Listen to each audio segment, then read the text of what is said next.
स्वागत है आपका देव कंपटीशन क्लासेस के इस YouTube चैनल पर। दोस्तों, आज हम आपको हिंदी प्रैक्टिस सेट नंबर 4 देने जा रहे हैं। यदि वीडियो पसंद आए तो लाइक शेयर कमेंट अवश्य करें। जो लोग हमारे चैनल पर नए हैं कृपया इस चैनल को सब्सक्राइब अवश्य कर लें ताकि आने वाले वीडियो का नोटिफिकेशन आपको मिलता रहे। और इस वीडियो को ज़्यादा से ज़्यादा शेयर करें तथा अपने दोस्तों और रिश्तेदारों को इस चैनल को सब्सक्राइब करने के लिए अवश्य कहें। इस चैनल को आप लोगों के सपोर्ट की ज़रूरत है।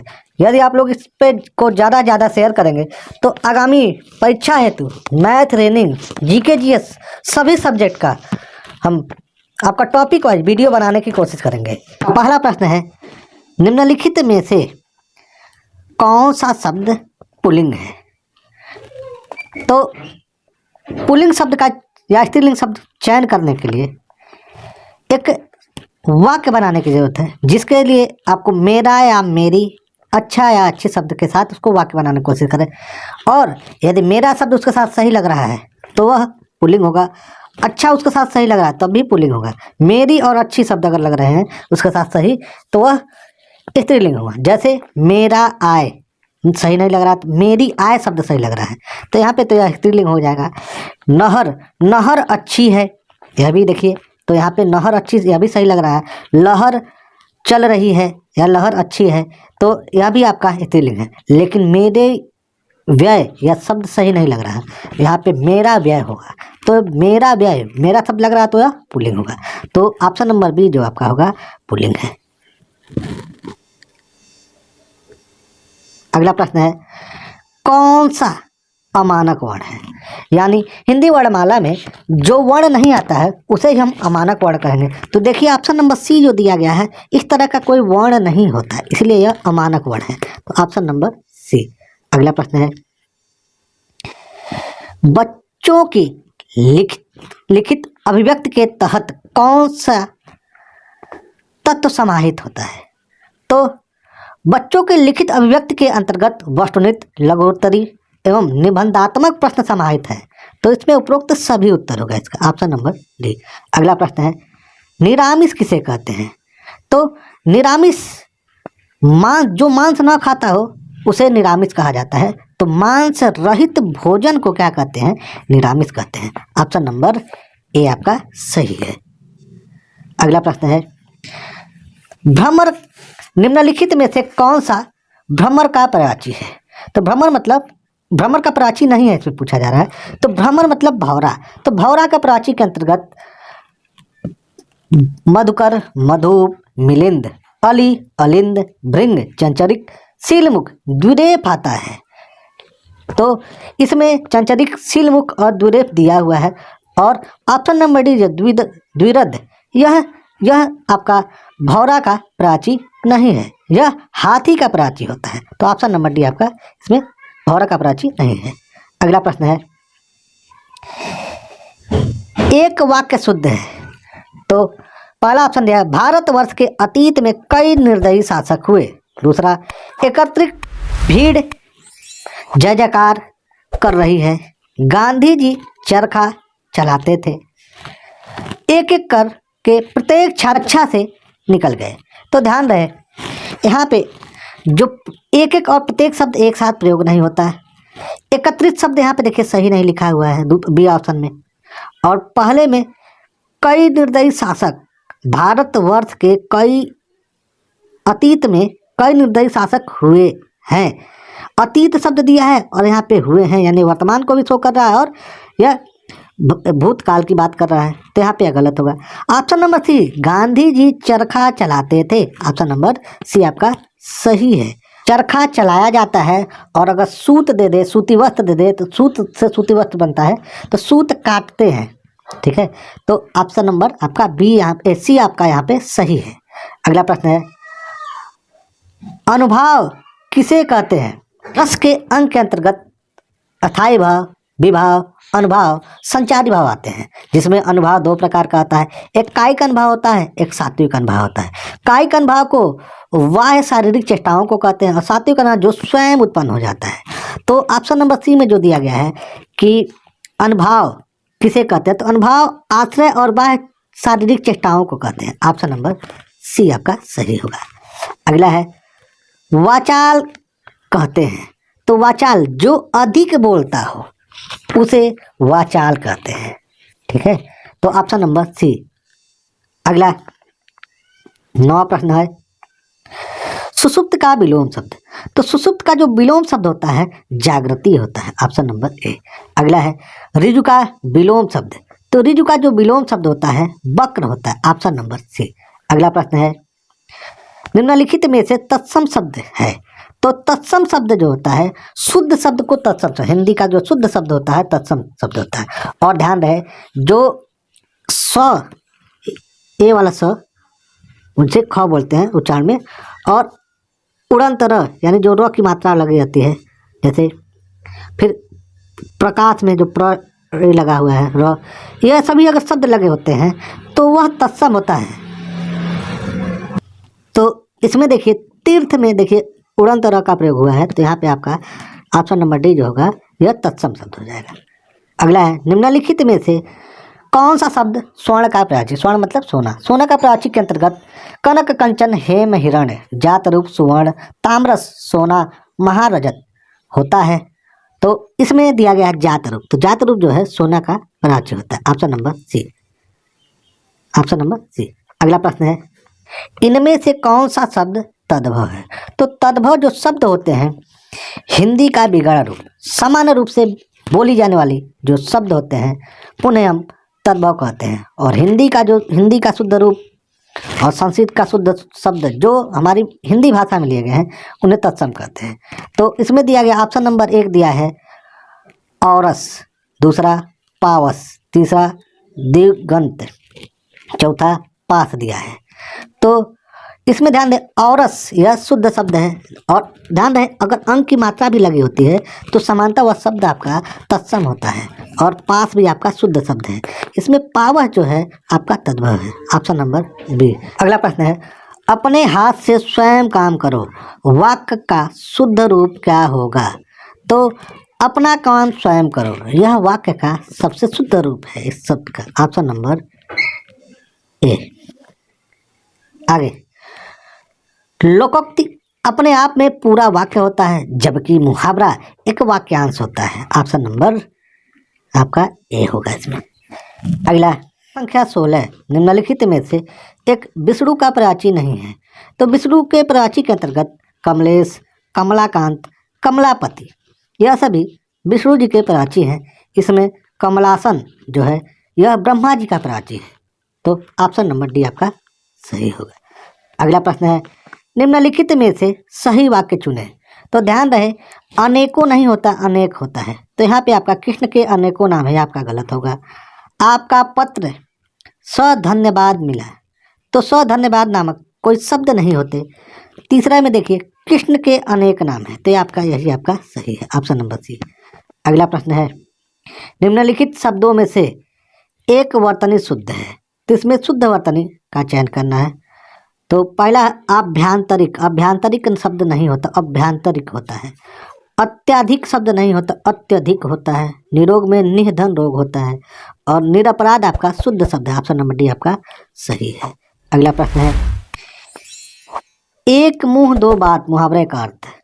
तो एक मुंह दो बात का मुहावरे का अर्थ जो होता है अपनी बात से पलट जाना, ठीक है, तो ऑप्शन नंबर आपका सी सही है।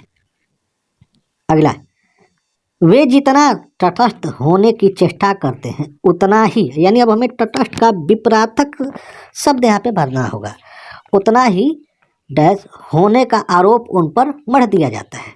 तो यहाँ पे तटस्थ का विपरार्थक जो होता है पक्षपाती होता है, ऑप्शन नंबर बी में भरा जाएगा। अगला प्रश्न है प्रश्न संख्या 21 औंधी खोपड़ी मुहावरे का अर्थ। तो औंधी खोपड़ी मुहावरे का अर्थ होता है मूर्ख होना, ऑप्शन नंबर ए। आगे निम्नलिखित वाक्यों में से किसमें अकर्मक क्रिया प्रयुक्त है। तो शिशु सो रहा है, क्या सो रहा है शिशु, जब क्रिया के साथ क्या शब्द लगाकर प्रश्न किया जाए और उत्तर आपका कर्ता बन जाए तो वहाँ पे अकर्मक क्रिया होगी। और कोई बाह्य साधन या वाक्य में दिया गया है कोई चीज़ अगर उत्तर आए तो वहाँ पे वो सकर्मक होता है। तो दूसरा ऑप्शन देखिए बालक खेल रहा है, क्या खेल रहा है, तो कोई बाह्य साधन होगा, खिलौना खेल रहा होगा या क्रिकेट खेल रहा होगा, तो बाय साधन का उत्तर आ रहा है, तो यहाँ पे आपका सकर्मक क्रिया है।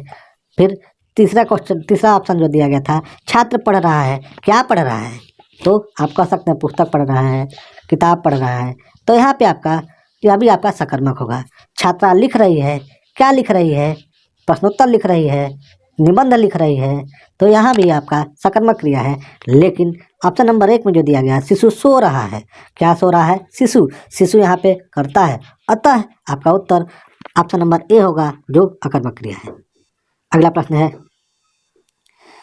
राम लक्ष्मण से पत्र लिखवाता है, तो ध्यान रहे लिखवाना, लिखवाना एक प्रयार्थक क्रिया होती है। जैसे प्रयार्थक क्रिया 2 प्रकार की होती है, प्रथम प्रयार्थक, द्वितीय प्रयार्थक। जब वक्ता द्वारा श्रोता से कोई काम करवाया जा रहा है डायरेक्ट, तो यहाँ पे प्रथम प्रयार्थक क्रिया है। लेकिन जब वक्ता द्वारा श्रोता के माध्यम से किसी तीसरे से कोई काम करवाया जाता है, तो वहाँ द्वितीय प्रयार्थक होता है। तो यहाँ पे वाक्य में दिया गया है, राम लक्ष्मण से पत्र लिखवाता है, यानी वक्ता द्वारा श्रोता से डायरेक्ट पत्र लिखवाया जा रहा है, तो यहाँ पे प्रथम प्रयार्थक क्रिया होगी, ऑप्शन नंबर बी। अगला प्रश्न है, शुद्ध शब्द को स्त्रीवाचक बनाने के लिए किस प्रत्यय को जोड़ना पड़ेगा, यानी प्रत्यय पूछ रहा है। तो शुद्ध में जब आ प्रत्यय लगाएंगे तो सूता हो जाएगा, सूता, तो सूता होता है स्त्रीलिंग, तो इसमें आ प्रत्यय जोड़ा जाएगा। आगे क्वेश्चन संख्या, प्रश्न संख्या आपका 25, दर्शिका शब्द में प्रत्यय। तो दर्शिका शब्द में जो प्रत्यय लगा है इका, जिसमें देखिए इका तो 2 जगह दिया है, तो यहाँ पे दर्शिका में जो मात्रा लगी है, छोटी की मात्रा लगी है, तो छोटी की मात्रा आपका यहाँ पे होगा, तो ऑप्शन नंबर बी होगा। अगला है, इया प्रत्यय से बना शुद्ध का संध विच्छेद, मतलब इया प्रत्यय से बना एक शुद्ध, तो यहाँ पे दिया गया है डिबिया, तो डिबिया ऑप्शन नंबर सी में जो दिया गया है, इसमें इया प्रत्यय लगा है, ऑप्शन नंबर सी।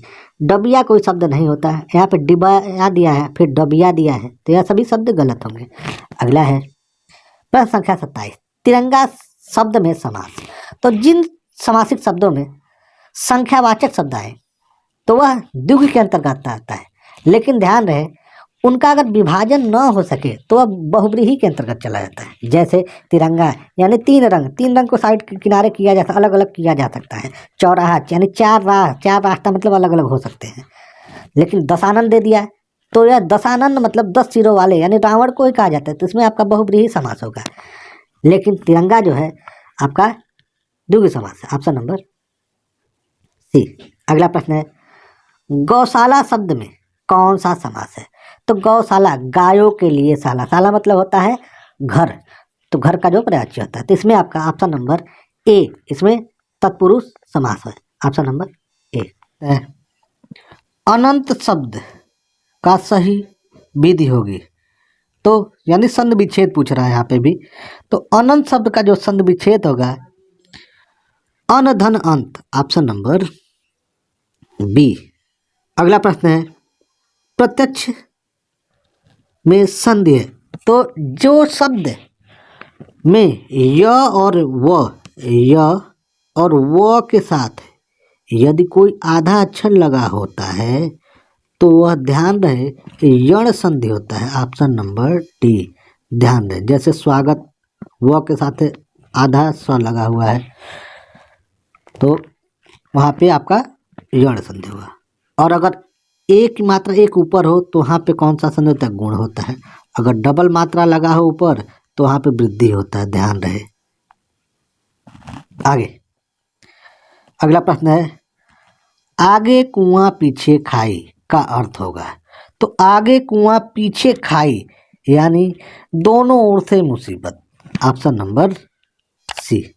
अगला प्रश्न है, दुष्प्रकृति शब्द का संधि विच्छेद।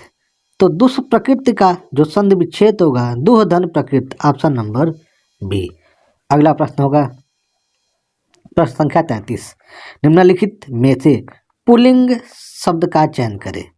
तो घास अच्छी है, आय मेरी आय, मेरा नहर लंबी है, लेकिन मेरा व्यय आपका, मेरी आय नहीं मेरा व्यय, यहाँ पे पुल्लिंग शब्द हो रहा है, तो ऑप्शन नंबर सी।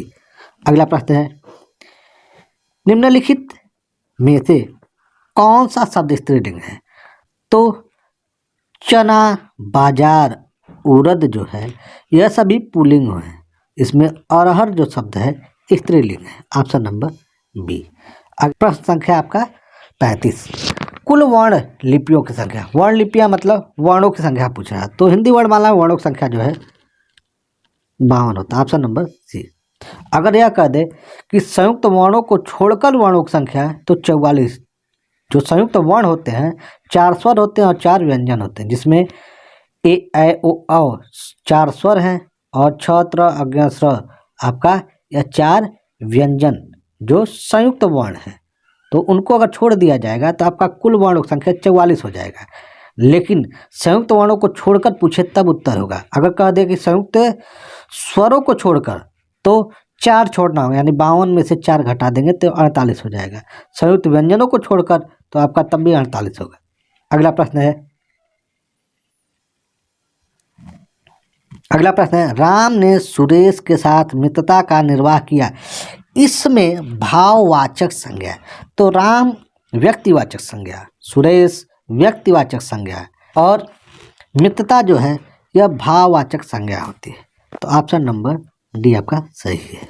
अगला प्रश्न है, वह एक अच्छा छात्र है। वाक्य में निश्चयवाचक सर्वनाम कौन सा है? तो वह यह जो होता है निश्चयवाचक सर्वनाम होते हैं, ऑप्शन नंबर ए। और अच्छा जो शब्द होता है वह विशेषण होता है। अगला प्रश्न है, अगर छात्र पूछे तो छात्र जो होता है वह आपका जातिवाचक संज्ञा के अंतर्गत रखा जाता है। अगला प्रश्न है, दिए गए विकल्पों में से कौन सा विकल्प प्रत्यक्ष शब्द का समानार्थी शब्द है? तो प्रत्यक्ष का जो समानार्थी शब्द होता है, प्रत्यक्ष मतलब सामने, तो प्रत्यक्ष का जो समानार्थी शब्द होगा साक्षात, तो ऑप्शन नंबर बी। अगला प्रश्न है, ब्रिज भानुजा किस शब्द का समानार्थी है? तो ब्रिज भानुजा जो है यह राधा जी का प्राची होता है, ऑप्शन नंबर सी। अगला प्रश्न है, विशेषण की विशेषता बताने वाले शब्द कहलाते हैं। तो संज्ञा सर्वनाम की विशेषता बताने वाले शब्द को विशेषण कहते हैं और जो विशेषण की विशेषता बताए उसे प्रविशेषण कहते हैं, और जिसकी विशेषता बताई जाए उसे विशेष्य कहते हैं। विशेषण 2 प्रकार का होता है, उद्देश्य विशेषण और विधेय विशेषण। तो इसमें आपका प्रविशेषण है। और अगर पूछे कि विधेय विशेषण किसे कहते हैं, तो विशेष्य के बाद यदि विशेषण का प्रयोग हो तो वहाँ पे वह विधेय विशेषण, और विशेष से पहले अगर विशेषण का प्रयोग किया गया हो तो वहाँ पे उद्देश्य विशेषण होता है। अगला प्रश्न है,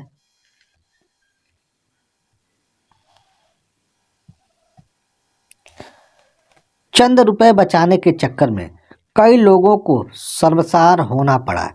इस वाक्य में उपयुक्त विशेषण का भेद पहचाने। तो यहाँ पे कई लोगों की बात की है, तो कई लोग जो होते हैं संख्यावाचक के अंतर, लोग मतलब संख्यावाचक के अंतर्गत आएगा, लेकिन अनिश्चित संख्यावाचक, ऑप्शन नंबर सी। अगला प्रश्न है, तब तो बहता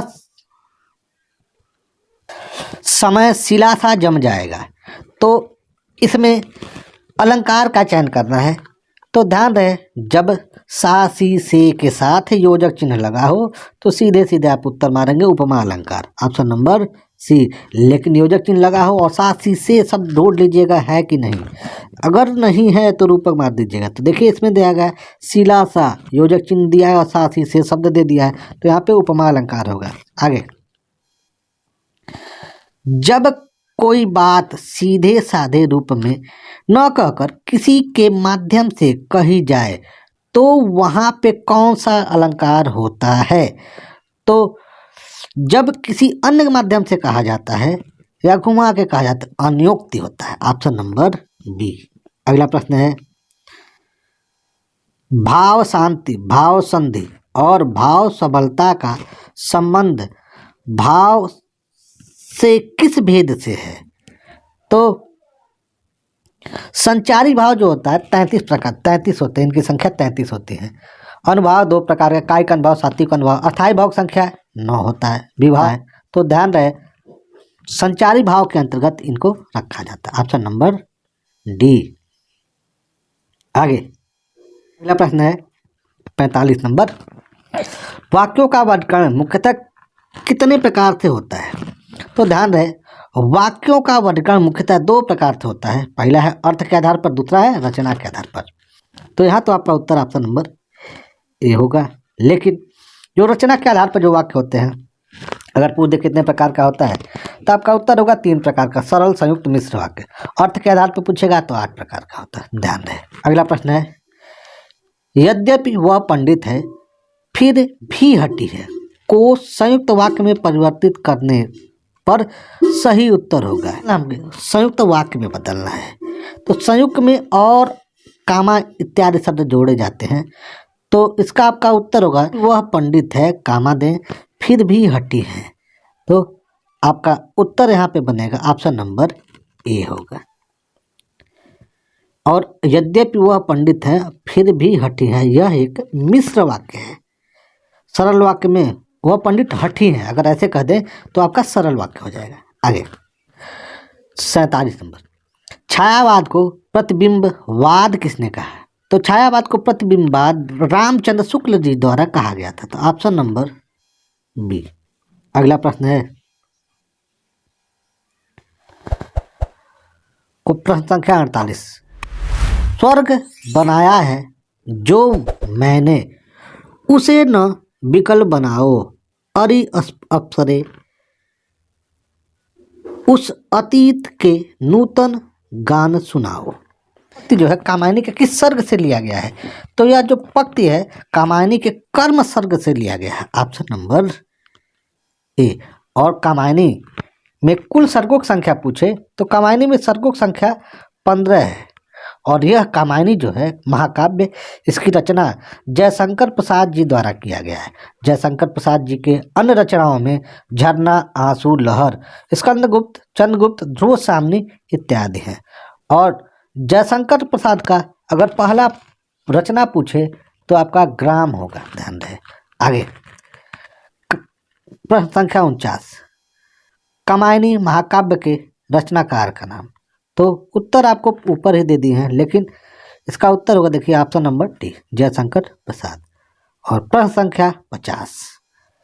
एक दिन बैठे बैठे यह बात अपने ध्यान में चढ़ी कि कोई कहानी ऐसी कहिए कि जिसमें हिंदवी छूट और किसी बोली का पुट न मिले। पंक्ति किस लेखक की है? तो यह पंक्ति जो है मुंशी ईसा अल्लाह खां का, ऑप्शन नंबर बी। यदि आपको यह वीडियो पसंद आए तो लाइक करें, शेयर करें और चैनल को सब्सक्राइब अवश्य कर लें तथा दोस्तों और रिश्तेदारों को इस चैनल के विषय में बताएं तथा इसे अपने ग्रुप में शेयर अवश्य करें। अगर आप लोग सपोर्ट करेंगे, जो परीक्षाओं में पूछे, कंपटीशन एग्जाम में पूछे जाते हैं, मैथ, रीजनिंग, जीके, जीएस सभी टॉपिक पढ़ाऊंगा, लेकिन वर्तमान में हमें आप लोगों के सपोर्ट की ज़रूरत है। यदि वीडियो पसंद आए तो लाइक करें और कमेंट में अवश्य लिखें कि आपको किस टॉपिक पर वीडियो चाहिए, तो उस टॉपिक पर हम वीडियो देने की कोशिश करेंगे। वीडियो पसंद आए तो शेयर अवश्य करें। वीडियो पूरा देखने के लिए धन्यवाद।